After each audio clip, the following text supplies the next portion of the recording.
Right now at 5, an update from police after the arrest of two brothers accused of being involved in Madison murders from nearly a decade ago. Plus, we're getting any closer to getting an Amtrak station right here in Madison. We'll have an update.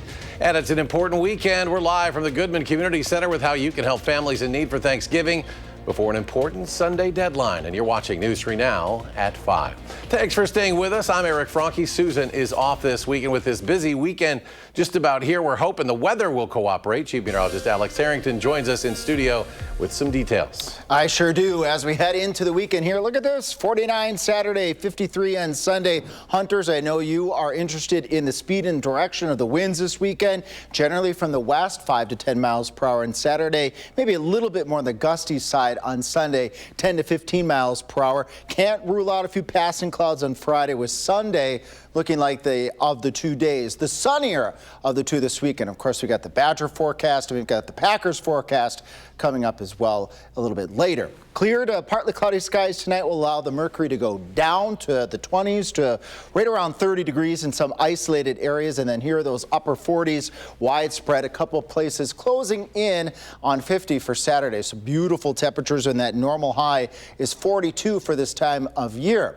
We got some big changes, though, in the forecast after a pleasant weekend. Next week, an Arctic blast. Air is coming down all the way from the Arctic regions, and we will see that by the time we get to the middle of next week. Fitting for Winter Weather Awareness Week. The very last day of Winter Weather Awareness Week is on the Winter Weather Outlook. Just a tease, coming up tonight at 10. We'll give you a glimpse into the First Warned Weather 2025-2026 Winter Weather Outlook. You don't want to miss that, coming up tonight at 10 as well. Alex, thank you. Madison police are releasing new information on two brothers who were arrested yesterday. They believe they're connected to multiple homicide cases almost a decade ago. Jordan Charlo facing 3 homicide charges for 3 separate deadly shootings. And Justin Charlo also facing a homicide charge in one of those shootings. Now, Justin Charlo is accused of shooting and killing a 29-year-old man in a vehicle along Atterbury Lane. That's off Raymond Road on the west side. It happened back on July 25th of 2017. He faces a charge of first-degree intentional homicide. Meanwhile, 34-year-old Jordan Charlo arrested for first-degree intentional homicide, party to a crime for the same shooting. Jordan also faces homicide charges for a shooting that happened back in May of 2016, where a man was found injured in a vehicle and then later died. Jordan was also allegedly involved in a third homicide from March of 2017, where he allegedly fired shots into a vehicle located on East Washington Avenue. The victim drove away from the shooting and then died after crashing into a hotel on the same road. Now, these arrests come just days after the Madison Police Department arrested a man for his alleged involvement in a deadly shooting earlier this week on the city's north side. Police arrested the 35-year-old on Tuesday. The victim, Jamar Willis, died at a local hospital after being found with a gunshot wound Monday afternoon. News 3 Now is looking at Madison's crime numbers after these recent arrests. Since 2021, homicides have gone down. Back in 2021, MPD reported 10 homicides that year. This year, that number is down to 4. Officials say they're doing everything they can to keep the community safe. And right now, 2 women are in the hospital after a crash. This happened on the city's north side last night. Officers responded to the area of Knutson Drive near Westport Road. This is about 10:30 last night. Witnesses say a car was speeding in a parking lot and hit a 45-year-old woman who was getting into a vehicle. Now, that car went to hit another vehicle in the area. The woman first hit is in the hospital. She is said to be in critical condition. The 64-year-old driver of the car that first crashed was removed from her vehicle unconscious. She was taken to the hospital for her injuries. Police say they didn't find anything suspicious in the woman's car. They are continuing to investigate exactly what happened. Police are identifying the man who died in a crash on South Stoughton Road on Monday. The Dane County Medical Examiner's Office says 44-year-old Derek Powers of McFarland died in a vehicle fire after that crash. Police say they tried to stop him earlier in the day but did not pursue his vehicle. Witnesses say they saw Powers' vehicle speeding before going into a ditch along the median. When trying to get out of that ditch, his vehicle crossed all northbound lanes of traffic, crashed into a tree. Powers died at the scene. Wisconsin Democrats are looking to give local governments more money. It comes after the governor approved Act 12 2 years ago, giving many municipalities a 20% increase in funding. But as our Ellie La Liberté shows us, one of the bill's authors says Act 12 didn't give enough support to larger communities. According to the Wisconsin Policy Forum, under Act 12, larger cities received much less per capita, especially in areas with high property values. However, this legislation proposed by Democrats earlier this month looks to tackle that. One would allow counties and municipalities to raise local option sales taxes up to 0.5%. Another would add supplemental aid payments to cities with populations of greater than 50,000 people. Freshman Representative Ann Rowe tells me without this increase, cities like her district, Janesville, wouldn't be able to keep up. For more than a dozen communities, namely Janesville, which I represent in the 44th, it does not work. That formula goes back to when the GM plant in Janesville was in its heyday, essentially. So you can imagine the dollars, the picture looks quite different now. I also asked Representative Rowe if this legislation gets to the root of the issue, and she tells me it's just a patch. However, she is working to form a bipartisan council to address the funding formula itself. Ellie, thank you. And you can catch her full conversation with Representative Rowe this Sunday morning at 10:30 on For the Record. Well, the years-long process of bringing passenger rail to Madison took another turn earlier this week. Madison's Transportation Department released the selection of 2 finalists for an Amtrak station location. Our Maren Rosen is here to give us an update. Maren?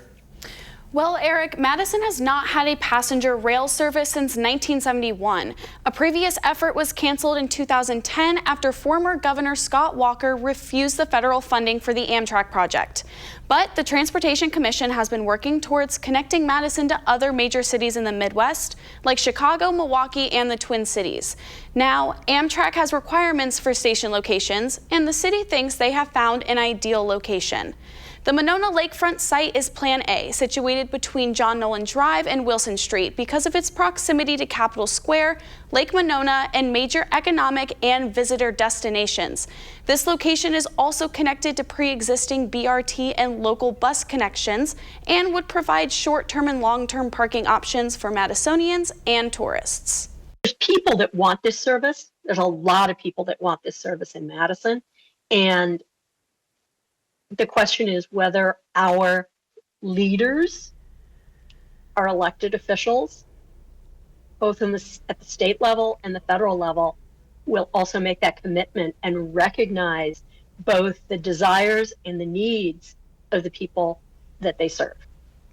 The Johnson Street Yard site was chosen as a second option, but because there are very few destinations within walking distance of the site, it will only serve as an alternative if a downtown site is not possible.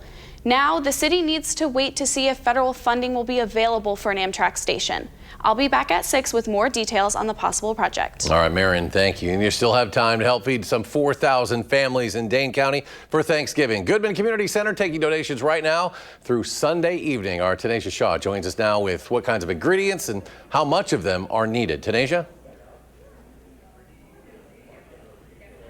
Hey, Eric, take a look at this. You see a lot of vegetable oil, like even you can't even see it. It's crates, boxes behind me full of vegetable oil to make sure that family can get their deep frying on. So, you know, they can cook for Thanksgiving. That's next Thursday.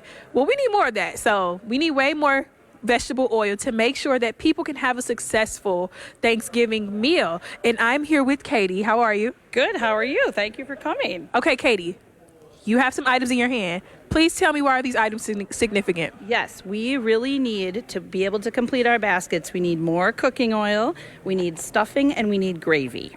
You know, one thing I don't think we really touched on to begin with, what are all in these baskets? So what will these families be receiving?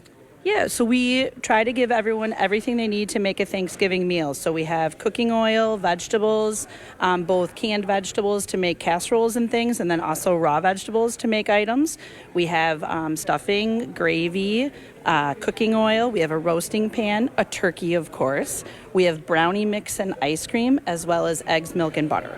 So the whole nine, like you can really make a good Thanksgiving meal. And I want to stress that, like, this is a good, hearty Thanksgiving meal and they're custom for the family. So I just want to ask, lastly, when can people donate and how can they donate? Yeah, we're going to be here accepting donations while we pack bags tonight until 7 p.m. We're also accepting donations tomorrow and Sunday from 9 to 5 right on Wabisa Street. And they can also do an online donation as well, right? That is correct. All right, y'all. It's a lot of ways to donate, and we have a lot of food, that needs to go into these baskets to make sure that 4,000 families could have a really nice Thanksgiving dinner. So, Eric, I'm going to see you again at 6, but we want to make sure and stress to our viewers that we can get these Thanksgiving baskets full. So I will be back, it's kind of harassing our viewers to make sure that these baskets get full. But I'm going to send it back to you for now. Yeah, let's get it done. Let's get those donations. About 48 hours to go. Tanisha, thank you. Just ahead, we'll get an update from Green Bay. Jason Wilde with the status of one of the Packers' top receiving targets, Jayden Reed. Is he ready to return? We'll get the latest from Lambeau. And a weekly loss for the markets, but the gap closed a bit today. The Dow surges more than 493 points. The Nasdaq jumps 195. The S&P gains 64. Pay no mind. You're watching News 3 Now at 5, moving forward. Welcome back as the Packers get ready to host the rival Minnesota Vikings at Lambeau Field Sunday. Some big names are starting to return from injury. We've already seen Christian Watson, but that also includes now their top receiving target the last 2 years, Jayden Reed. News 3 Now senior Packers writer Jason Wilde with more now from Titletown. The last time we saw Packers wide receiver Jayden Reed talking in front of a camera, he was coming out of anesthesia, having undergone surgery to repair both a broken collarbone and a broken foot. The Packers wide receiver was back in front of the cameras today as he practiced for the first time since breaking his collarbone here at Lambeau Field on September 11th against the Washington Commanders. Now, he will not play in Sunday's game here against the Vikings. He has already been ruled out, but his 21-day practice window is open, and sooner or later, Jayden Reed, the Packers wide receiver who led them in catches and yards his first 2 seasons, will be back out here. Man, I know it was a lot going on at the time. I might have been a little, I had a little bit in me. So I meant what I said, though, So, yeah, I still got that mindset, being serious, man. I really do believe in this team. We got a lot of playmakers around the team. We got a great leadership role on the team. And, I think we have every piece we need to get to where we want to go. So we'll have a story on Jayden Reed's return to practice on our website, channel3000.com, where we'll cover that and everything else Packers. And you can sign up for our Packers newsletter while you're there, which delivers that coverage directly to your inbox every single day. In Green Bay at Lambeau Field, Jason Wilde, channel3000.com. And a reminder, don't forget to watch the Wisconsin Huddle tonight after News 3 Now at 6. This week, sports director and host Andrew Banstra sits down with former Badger men's basketball player Trevor Anderson.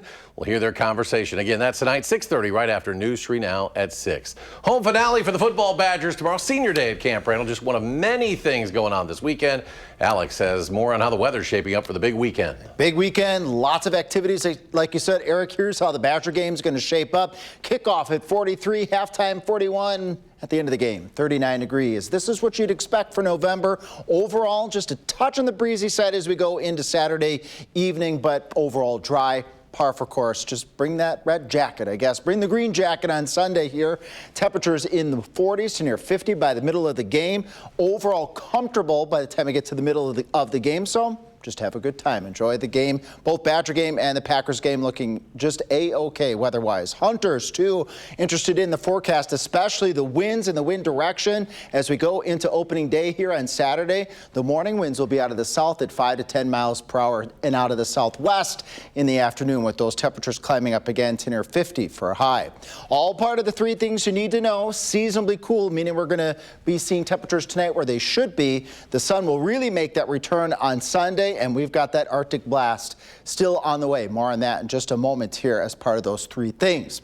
Tonight, temperatures mid-20s, perhaps an upper 20 in areas where we keep some of those high clouds that are still out there, especially for Madison, areas south towards the Wisconsin-Illinois state line. As we get into Saturday, hopefully we'll break into more sunshine widespread across the area. That'll allow the mercury to warm up to 48, common number. We got the 49 here in Madison, so right around 50 degrees for Saturday. And remember, it's the end of November.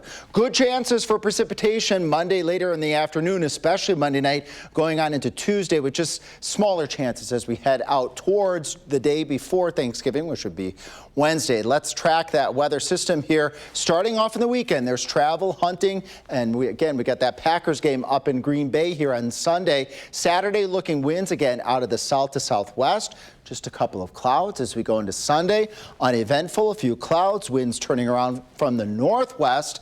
And then that weather system, keep an eye off to the west here. Watch this green build out across Iowa and Minnesota as we go into Monday, going into Monday afternoon, into Monday night. Widespread rain breaks out across all of the upper Midwest, all in the form of rain, though, for the most part here on Monday. Later on Tuesday, some of that colder air is going to filter in, and that colder air will bring us some snow flurries by the time we get to Wednesday, going on into Turkey Day, going on into Thursday. So there's a heads up here with a bit of that travel, that wet weather system here Monday through Wednesday.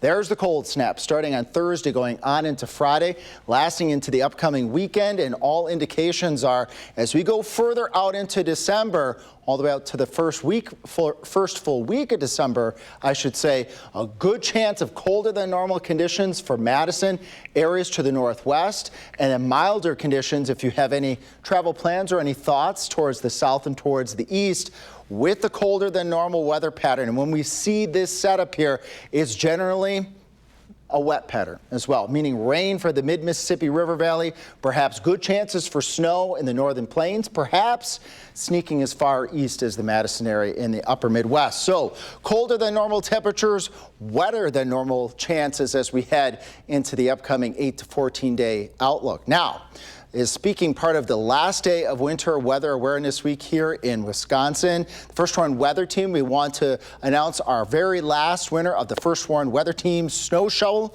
and it is a good one. It has the First Warn Weather Team logo on it. That's Mary McGowan from Arena. Congratulations. Tune in, though, tonight at 10. Again, congratulations, Mary. Tonight, we're going to talk a little bit more about the First Warn Weather Team's latest 2025-2026 winter weather forecast. You don't want to miss that. Eric? Looking forward to it. Alex, thank you. Well, two very different politicians from Queens in New York had a little meeting in the Oval Office today. The result of that meeting between President Trump and New York City's newly elected mayor, Zohran Mamdani. And new data is not painting a good picture for holiday shopping, how Americans are feeling about the state of the economy right now. Stay with us. News 3 now at 5. Moving forward. Welcome back. Lawmakers are condemning President Trump's social media posts accusing 6 Democratic lawmakers of sedition punishable by death. The president's comments came in response to a video from lawmakers with military and national security backgrounds. Its message to concerned members of the military was that they do not have to follow unlawful orders. The White House is clarifying that the president does not want to see lawmakers executed, but they're criticizing the video. On Capitol Hill, some Republican leaders have tried to downplay the president's response, but others say it was inappropriate. That was a wildly inappropriate thing for so-called leaders in Congress to do, to encourage young troops to disobey orders. I mean, think of what the threat that is to our national security and what it means to our institutions. I don't think it's really a good idea to talk about jailing your political opponents or hanging them or whatever else. I don't think the video was smart. I don't think the response to the video was smart. It was not right. And we got to lower the temperature. Senate Minority Leader Chuck Schumer calling on Capitol Police to give special protection to those lawmakers involved. This, as a poll from Politico and Public First released earlier this month, shows a majority of Americans expect political violence to increase. President Trump just met with new mayor-elect for New York City, Zohran Mamdani. The president says he was surprised by how much he agrees with the self-proclaimed Democratic Socialist. Aaron Navarro with more details from the White House. I think you really have a chance to make President Trump met with New York City Mayor-elect Zohran Mamdani at the White House Friday afternoon. We had a meeting today that actually surprised me. He wants to see no crime. He wants to see housing being built. He wants to see rents coming down, all things that I agree with. During Mamdani's campaign, President Trump threatened to withhold federal funds if he won. But he said after today's meeting, that's no longer true. I expect to be helping him, not hurting him. A big help. The two say they agree on many of Mamdani's key issues, including affordability. When we spoke to those voters who voted for President Trump, we heard them speak about cost of living. We focused on that same cost of living, and that's where I am really looking forward to delivering for New Yorkers. The 34-year-old won by bringing in younger voters and focusing on affordability, proposing a rent freeze, making public buses free, opening government-run grocery stores, and starting a universal childcare program. Mayor-elect Mamdani has made clear that he will meet with anyone and everyone to tackle New York City's affordability crisis. There's a political backdrop behind this meeting as Democrats are eyeing affordability as a key issue to help them win back Congress in 2026, and Republicans are looking to paint all their midterm opponents as Democratic socialists. There's a big widening chasm between the two parties with regard to this idea of big government control of everybody's lives and work. House Speaker Mike Johnson called it a happy coincidence that the House voted for a resolution condemning the, quote, horrors of socialism, just hours before Mamdani's White House meeting. On this vote, the yeas are 285 and the nays are 98. 86 Democrats joined with Republicans to approve the measure. Aaron Navarro, CBS News, the White House. And the president left the meeting saying he now hopes that the mayor-elect Mamdani succeeds. Well, new data released today, just around the corner from the holidays, shows American paychecks aren't going as far as they used to. From food to health insurance, people are struggling to keep up with rising costs. A poll published by Fox News this week found 76% of Americans have a negative view of this economy. That's up from 67% just in July. When it comes to American paychecks, in September, inflation-adjusted hourly earnings were flat for the second month in a row. The Consumer Price Index shows inflation also rose in September to 3% for the first time since January. Alex is back. Final check of the First Warn forecast when we come back. Who spent his life fighting crime, has committed his retirement to fighting grime and doing loads of good. That's ahead on the CBS Evening News.